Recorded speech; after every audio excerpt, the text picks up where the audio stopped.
There. Ah, All right. Well, I'm Michelle Gertis, and I just want to welcome you guys today that have joined us. I am a health practitioner and natural health practitioner, that is, and I have been working in areas of energy, emotions, spiritual work, and I just believe we're a well-rounded person that has a body, mind, and spirit and energy field that needs to work together in order for us to be a complete person. And so today I wanted to bring on my friend Ivor. It's John Ivor Chester, and he has some great experience with music. And I just thought we would chat for a while and see what he can bring to the table that may be new to most of us and maybe just kind of intriguing.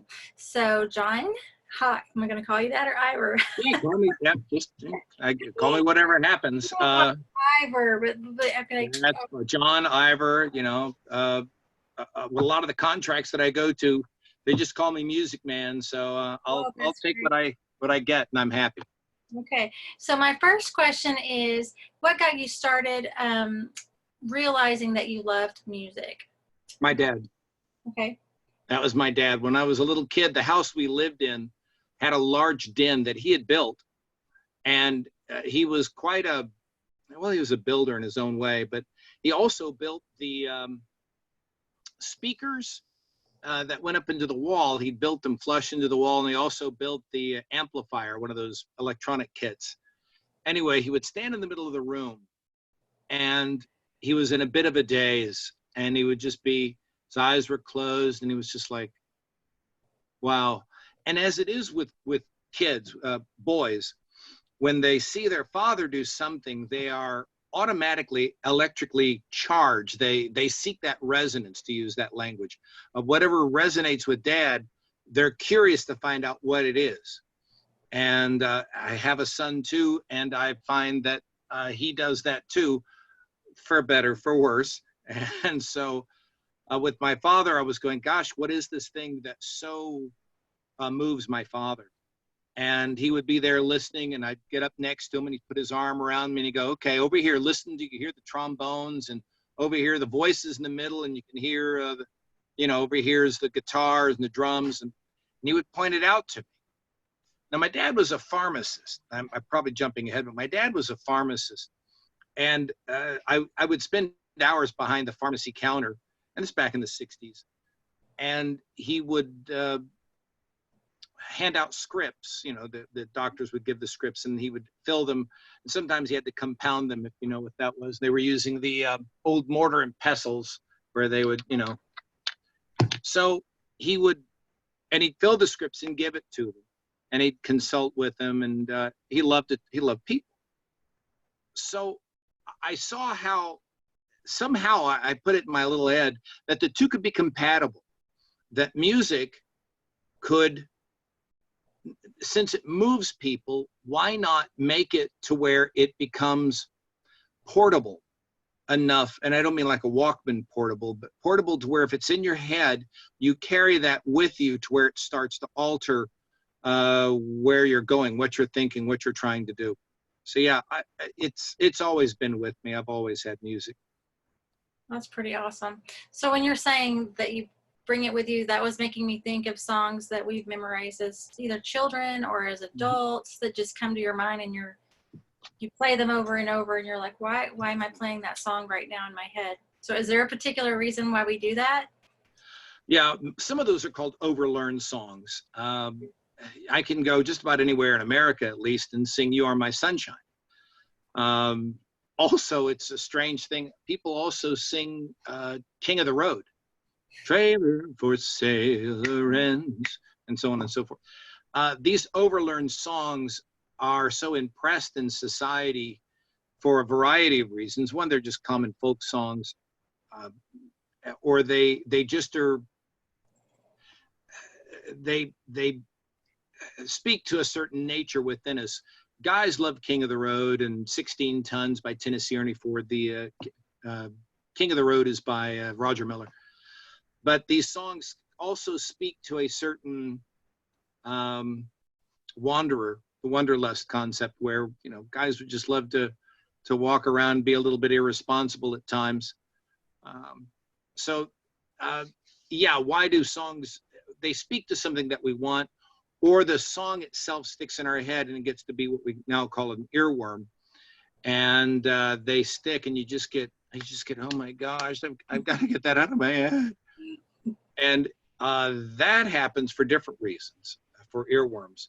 But ultimately, these songs are in there for one reason or another, including, again, the earworm, because it's a process moment. You're trying to process something, and there's a missing kernel, there's a missing belief, there's um, a fear factor that's keeping you from moving that needle on the record to the next groove. That's pretty interesting. Did I answer that question at all? Was that what you were going for? I'm sorry, I'm scattered on that one. Well, I'm going to get scattered a little bit because yesterday in a group of gals, the song Delta Dawn. Okay, do you even know that? Delta Dawn, what's that? No, yeah. So yeah, Flower, you've got on. Yeah, and I'm like, I don't know that I've ever even read the lyrics, so that made me like pull up the lyrics. And then I'm still like going, okay, there's a little bit of a message in the song, but not really. And why was that so popular? You know, so it's like that kind of a thing. It's like stuck in so many people's head. And I think it was actually even pretty famous. Oh, it was incredibly famous for Tanya Tucker, and also on the pop genre, Helen Reddy. Okay. And so both branches hit about the same time in the early 70s with that song. I believe the answer to that, I can't say it's completely definitive, but most of the songs that are like that, it talks about a female, a victim mentality, Right. and a hope for more. Delta was a woman who had high hopes. She ended kind of walking around the town, being, you know, the Used. different types of just things go wrong in her life. She was used by a guy, and a lot of women resonate with that story. So, and it's just the music itself, the way that that it was done in the pop genre. It's almost a show tune. It has this big bandish kind of sound to it, where Tanya Tucker, she goes along the same line as she does with "When I Die, I Want to Go to Texas" kind of thing. Right. So it has that that swing feel that people just love to tap their toes to. Right. That's pretty awesome. So Ivor's been in music for a long time, and now what he does is really music therapy. And so, not to a lot of people nowadays, that's pretty common, but when you probably got started, it wasn't. So tell us the process of you deciding that maybe music therapy was a way to go, and then kind of how that got started. Several years ago, I'd already passed the standard college age. I was 30, I was 29, and I had a vision that I woke up from. I was sleeping, and it wasn't a dream; it was a vision. And it disturbed me so badly. I had to get out of bed, and I went to the next room, and I'm bawling my eyes out. And I'm talking to the people that were around me. I went around telling a few people, and ultimately I knew when I played the thing over in my head, I knew it meant that I was going back to college. I was not college material. I was lousy in high school. I didn't do any music in high school. I had no creative music, playing an instrument in my history, much, a little bit of guitar lessons. But I was very big in music as far as I worked in a lot of record stores. I worked in radio. I worked in production. So I was in its process, but I wasn't in its creation.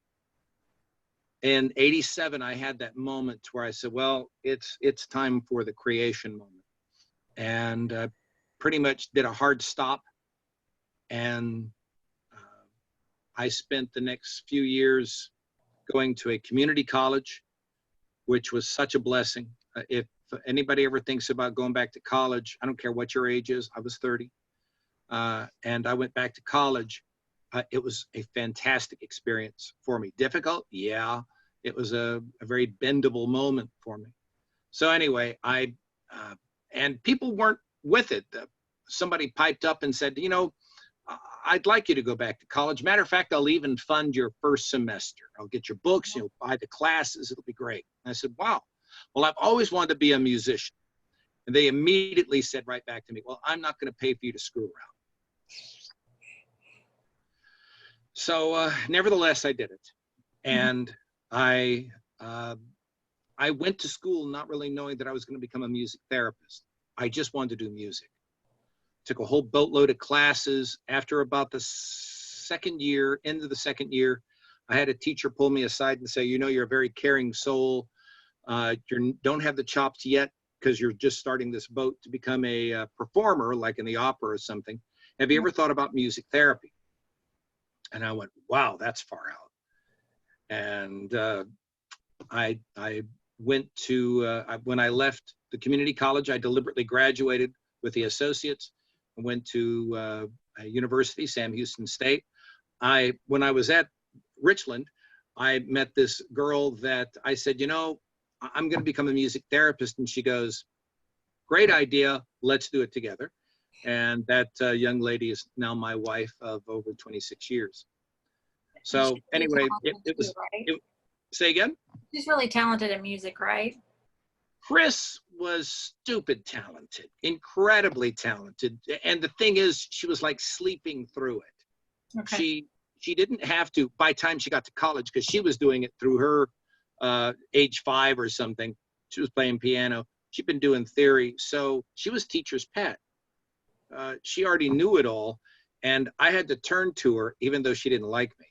I had to turn to her at one point and go, can you be my tutor? You know? And she was like, okay, you know, kind of a Bill Murray eye roll moment, like, okay. Then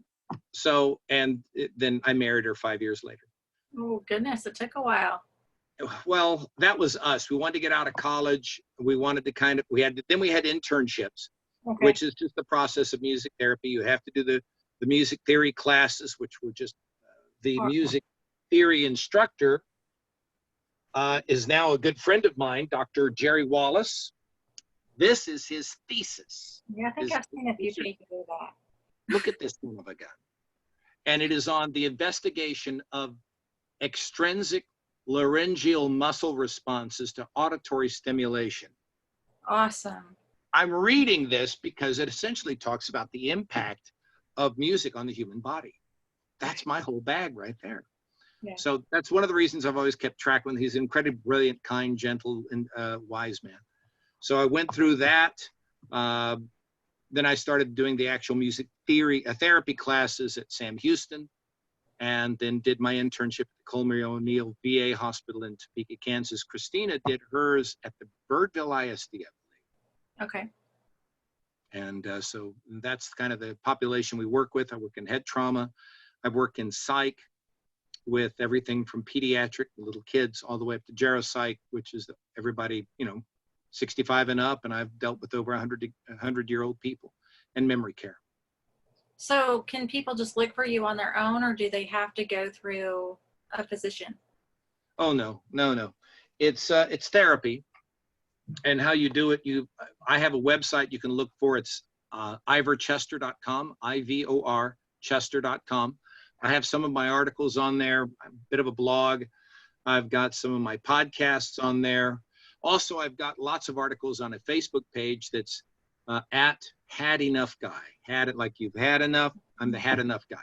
I got that when I was working in psych. I worked there for 26 years. And I would help patients that were kind of being, in my opinion, a little bit too kid-gloved with some therapists, where they were going, and how does that make you feel? Right. And I was more like, have you had enough? You really want to move on?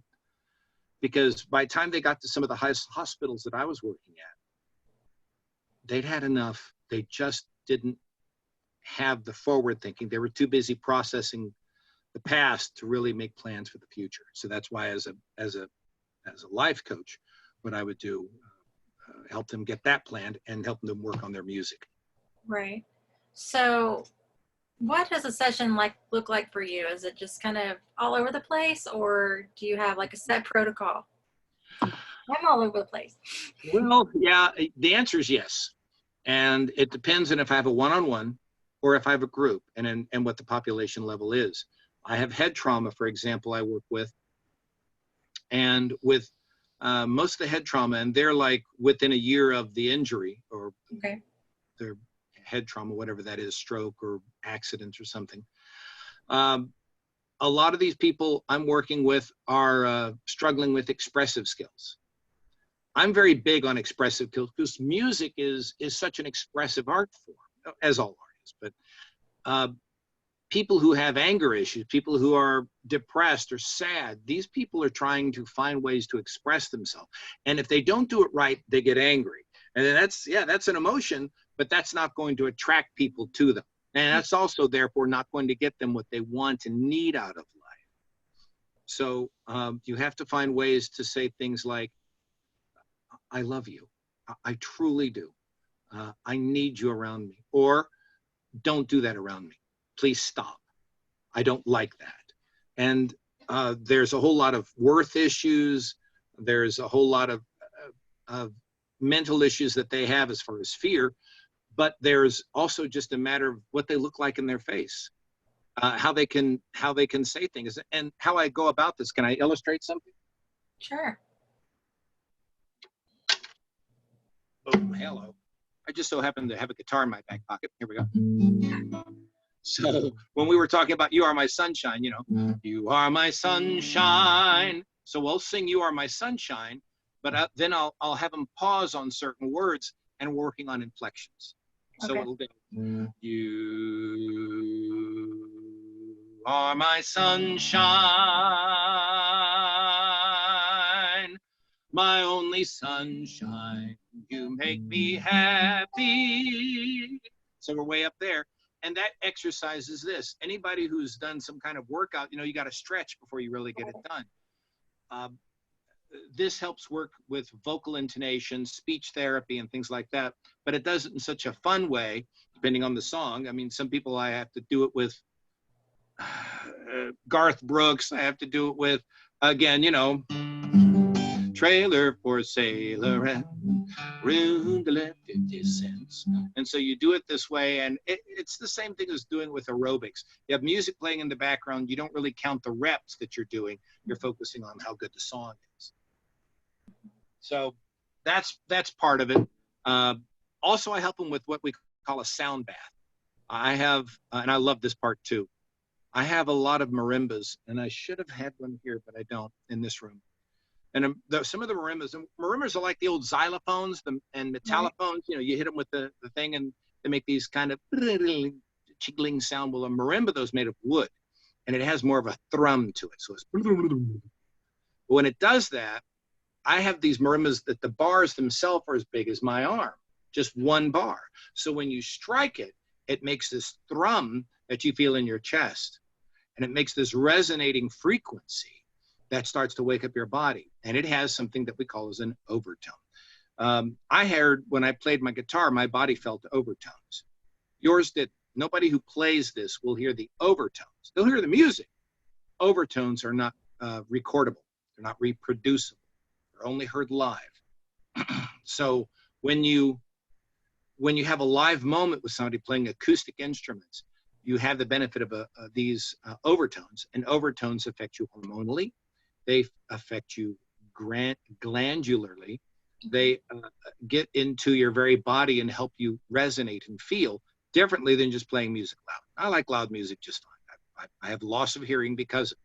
But nevertheless, overtones are totally different. They don't have to be loud. So we play these marimbas. We'll play some songs. We do some hand chime work. If I'm working with kids that have a learning disability, many of us who are old enough to do it remember going to drive-in theaters. And there used to be, in between movies, they would have an intermission, and there was this, let's all go to the lobby. Okay, fine.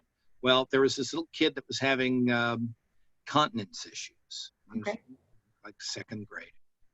And so the teacher was asking for some help because it was a sequencing issue. He would soil himself and then run to the bathroom and drop his pants. So what we did was we did the sequencing song, let's all go to the party. And I sat there and gave these steps that he could memorize. And after I taught it to him, I spent some time teaching him the song. And did it help? Well, the teacher reported to me about 3 weeks later that he popped up in the middle of reading time and he ran to the bathroom singing, I gotta go to the party. Then he got there and he took his pants off and did it in sequence, because the music gets into the brain in a non-confrontational way. Instead of, why don't you do it this way? And here's your steps you're supposed to be doing. This is, let's all go to the party. And it sticks a different way. Music stores itself in the brain totally different than it does with the spoken word. Wow. So that's just a very, very brief. There's so many different ways to do it. I've taught meditation. So again, in psych hospitals, if it's one-on-one, it depends on what they need. I've worked with one of the first clients I ever had was a guy that was a championship fiddler, and he had a motorcycle accident, and we had to get him working his range of motion with his fiddle, but he didn't want to do it because he was put out because he didn't sound as good as he used to. Sure. We ended up working with that, and he's back on the trail again. He's doing it again. That's pretty awesome. So, but you don't have to be musically inclined to come to you, right? Excellent question. A lot of people sit here and say, and I'll hear from people who want to get involved in therapy with a music therapist. They'll say, "Oh, and they just so love music." That's unimportant. So unimportant. First of all, no, you don't have to be a great musician. You don't have to be a musician at all. If your extent of doing music is the volume knob, then fine. We're going to get along, because that means you already know music and you have taste in music, whatever that is. I've worked with people with country western to classical to metal.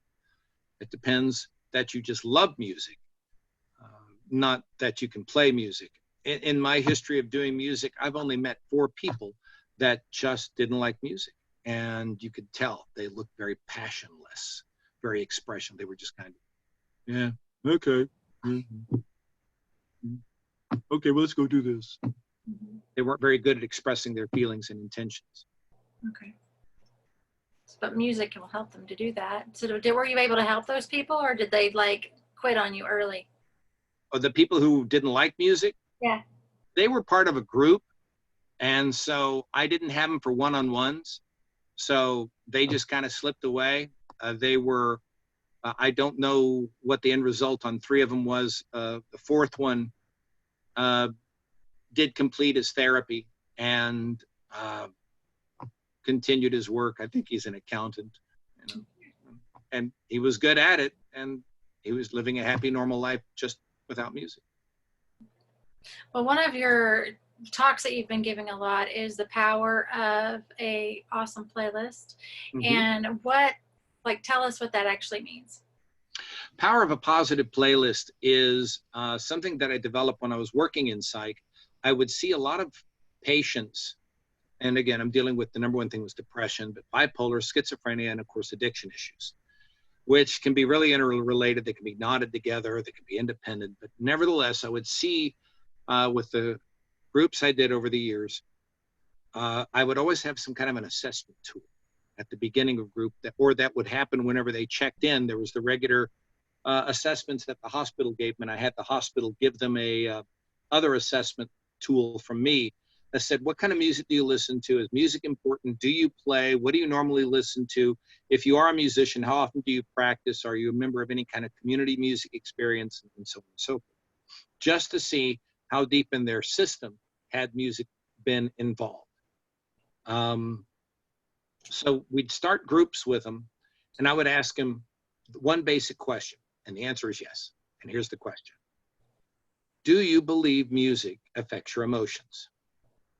The answer is yes. It's always yes. It'll always be yes, because it's yes. It's just yes, okay? Because music is an emotional creation. We create music to play on our emotions. Sometimes it's done very well, and we respond appropriately. You know, if it's Sunshine on My Shoulders or Leaving on a Jet Plane by John Denver, or if it's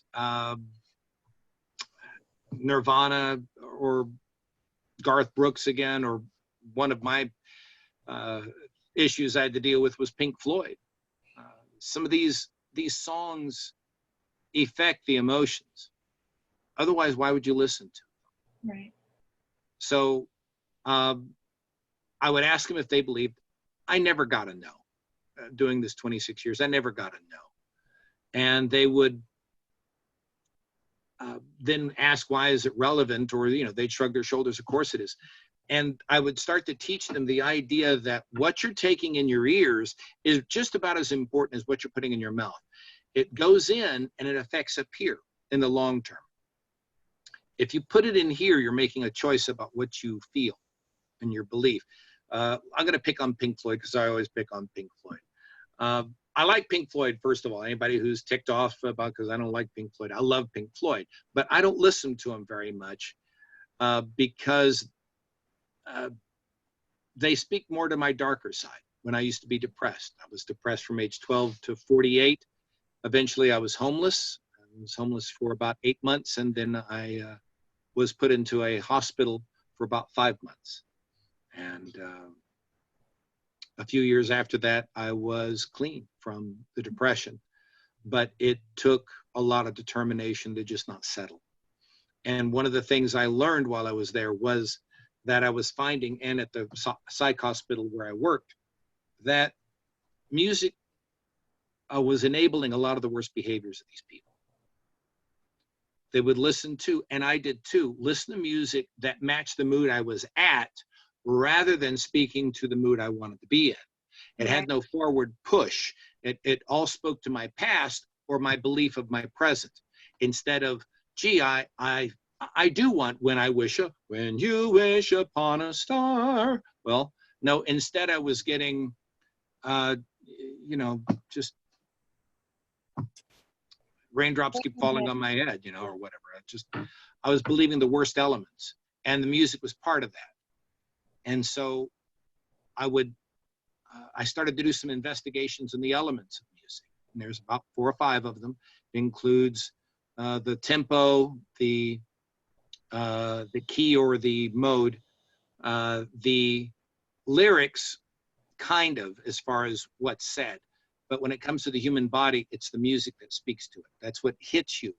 And though the words certainly can mean something to you. If you listen to, for example, Sarah McLachlan's Angel song, In the Arms of the Angels. Right. Great song. I love it. I can't listen to it either. It's too doggone depressing. Yes. It truly is.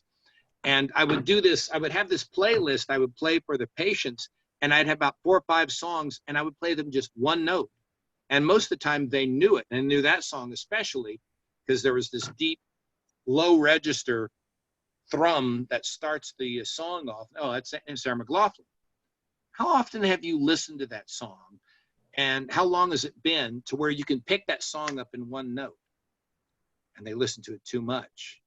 Right. And they believe elements of that song. We're like Comfortably Numb, again, by Pink Floyd, which talks about just this remoteness, this isolation, this depression, this hopelessness. There is no pain. You are receding. A distant ship smoke on the horizon. You're only coming through in waves. Your lips move, but I can't hear what you're saying. When I was a child, I had a fleeting glimpse. And, and he talks about this, this absolute isolation. It's beautiful in a horrific kind of way. And it's like, now at my age, I love chocolate. I truly do. I don't eat it as much as I used to when I was a kid because it tear me up. Same thing with music. So there's other things as far as chord progressions, the actual chords used and their progressions, should I say, that affects the heart rate. For example, the song I Can't Get No Satisfaction by the Stones.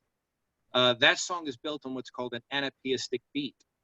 And it works against the heart, and it causes the heart a bit of arrhythmia and anxiety in your system. And they knew that when they wrote it because they knew what that beat was. So they deliberately created a song that builds up anxiety. Why? The song is about I can't get no satisfaction. Mm-hmm. So it perfectly models and mirrors that feeling, and the Stones were able to put it out for that. So is that, it's more to it than just put on a happy song. I wish I can get the message out there. Yeah, sure. Just listen to Katrina and the Waves and Walking on Sunshine and everything's going to be just hunky dory, but Mhm. it's not. I've found that there's a bit of a science to it of putting together the music that you probably already know. It's like Pandora, the music you already know, maybe introducing a little bit more, finding out what the goals you are first, though, and the objectives, like if you want to help manage your depression, or you want to, in this time of that we're in right now, of being kind of sat down and you're going to be a creative, you're going to create content, you're going to do something a little bit different. Okay, well, then you're starting to set goals and objectives that are about success in a different way. So anyway, that all boils down to the material you put inside your head that's more than just a happy song. A lot of it is things like frequency and resonates with your goals and objectives so that you can start getting different. Because most people really, that have been studied for what they're trying to get out of life, are not satisfied with just right now. They seek to do better tomorrow. Right. You've got my mind turning. So many questions, so many rabbit holes we could go to. Like when, oh my goodness, where to not go? Go ahead. Where can we not go? We need another hour.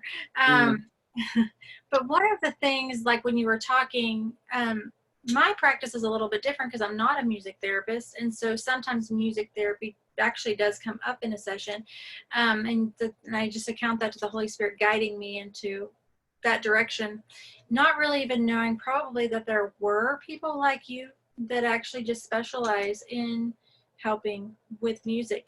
But I have found while working with somebody, they may even a song will come to my mind that we would typically think is a good song, Christian song, and it's like Amazing Grace. Like why shouldn't that be stuck in her head? Well, yes, if it's on the right part, if it's on the right verse. And correct. one woman, Correct. Good. she was stuck in the whole like a wretch like me, like a wretch like me, and so she couldn't get out of the worthlessness to move on to and to express the salvation aspect of Perfect. who God is and who Jesus is. And if you can't get to that part, then you're just in bondage still. And so that's where she was just like stuck in that bondage. And so that's just crazy. And that speaks a lot to how Satan reacts, or how Satan behaves with us, because he'll always tell you that God can't save you because you're really quite worthless. He doesn't want you around. So just don't even bother, and just go do horrible things to yourself or believe horrible things. And yeah, that exactly speaks to that nature of us, where God doesn't have that kind of judgment. God's all welcoming, regardless what you Right. are. Her conscious mind thinks she's singing this great song and that she's believing it, but her subconscious is believing the opposite and stuck on the opposite. So I just so crazy. So there's a lot of things that was bringing me into like, how does this work as hypnosis? How does this, like, oh, I want to know that and I want to know this.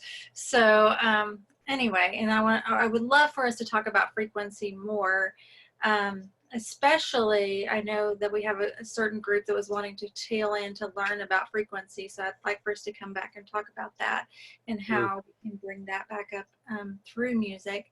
Um, let's see. Oh, one of the last questions I did want to ask was, what is something that consciously right now people could do for their families and their homes? So does that mean just turn on the radio? Does that mean pick what you're going to listen to? I think step one, and I get this question a lot, and the answer is become aware of what you're listening to. A lot of people don't know that they're listening to something. Music is so ubiquitous. It's in our movies. It's, for crying out loud, my son has a PS4, a PlayStation 4, and when he turns it on, music comes on, this new agey chord progression, and it's nice, but it's music. And what they're doing is, I know that chord progression enough to where I've heard it in other stuff, that it's cueing him, that whenever he hears that chord progression, he's going, PlayStation. Right. So he can sit here and go, oh, so he makes him want to go, oh, I want to go back and play. Because it taps into that part of the brain that just constantly needs, the amygdala that just always needs that kind of thing going. And it's a gratification moment. So it sets the hook and we take the bait. So what can people do is, one, become aware of the music around them. Do you get into the car and turn on the radio? Often I've gotten into, over the years, I get into people's cars and they have the radio on and it's always on. And they've never touched the station knob, or they've never, because they always listen to the same thing. Well, folks, let me tell you, here in Dallas, we have a radio station that's K-Love. I used to work at K-Love back in the 80s when the format changeover around 85. And I'm here to tell you, they have only about 150 songs, maybe 200 tops, depending on rotation and the season. And of course, it gets really small when Christmas comes on. They have just a real small handful of songs that they play. Okay, we all know that Jeremiah was a bullfrog and was a good friend of yours and had issues with drinking your wine. Frankly, you need to get other music in your head. So be aware that you're listening to something. Even the ambient sound. Several years I moved into an apartment in Irving that was kind of near the airport. I only stayed there for about 6 months. I had to get out because it was so near the airport. I could hear those airplanes, and it drove me nuts. And I had to move out. I'm rather sound sensitive because of that. So be aware that there's music on. 2, take control of your music. Stop being passive with your music. Start being deliberate in creating a program list of what you want. And 3, feel free to dump the junk. Okay, I've got a book coming out this summer where I'm talking about, it's going to be 15 steps to building a positive playlist. And it talks about these, and you're going to have to start taking control of your music. Stop just listening to the radio station, because the radio station isn't really for music. It's for the ads, and the music is the space in between their money. So start finding, and they do millions, if not billions of dollars of testing on certain songs. And if that song gets this much interest from you, they'll keep it in their high rotation playlist. If it's less or even below, it goes off their playlist and you don't hear it again. Wow. That's amazing. So be aware of what you listen to. Be aware then finally of how it affects you. Okay. If that song makes you think about the good old days, and the good old days really weren't that good, or they're not productive, then you need to get rid of it. The story I often tell is, I love this song. Sunshine on my shoulders makes me happy, by John Denver. Okay, well, there's baggage with that song. Now I get requested to play that song a lot in the venues I go to at healthcare facilities, but and I use it a lot for vocalizations. But every time I play it, I think of my very, very, very first girlfriend. Her name was Cindy. And because music stores itself in the head a certain way, and I already mentioned it was different. When it does store itself, it stores itself memories. So you have the music there, Sunshine on My Shoulders, and there's the memory of Cindy, for example. And, I'm married to a spectacular woman now, and we have a whole raft of songs that wherever I hear that song, I think of her. Be aware that if you have addiction issues and you used to listen to Hank Williams Sr. when you were drinking, you quit drinking and you hear Hank Williams again, that's a trigger. Okay. It's your job to eliminate the triggers in your life. If you don't, then you're going to be at the mercy of somebody else. And that's just not going to do for a healthy person. That's pretty interesting. That's pretty awesome, actually. All right. So I just want to thank you for being on today. And we're going to come back and talk about frequency and amygdala, because you've said so many words that just resonate. And I know, I really appreciate it. So once again, how do we find you on, not Facebook, but on? Yeah, I have my own website. It's Ivor Chester, IVOR, Chester.com, ivorchester.com. And then I'm at Facebook. It's my business page is Had Enough Guy. Like, okay. If you had enough, HAD, had enough guy. I can't remember my expressions of being that, but I can remember the words. I've had enough. Okay. How And did then Twitter and Instagram at Ivor Chester 3. Okay, and so you've got some podcasts they can listen to. At the Offbeat Business Media, OBBM, I've got some podcasts that are really blasting off. I'm really quite pleased. This month I talked to Silverado, and they were talking about their wellness treatment of seniors and how they use music.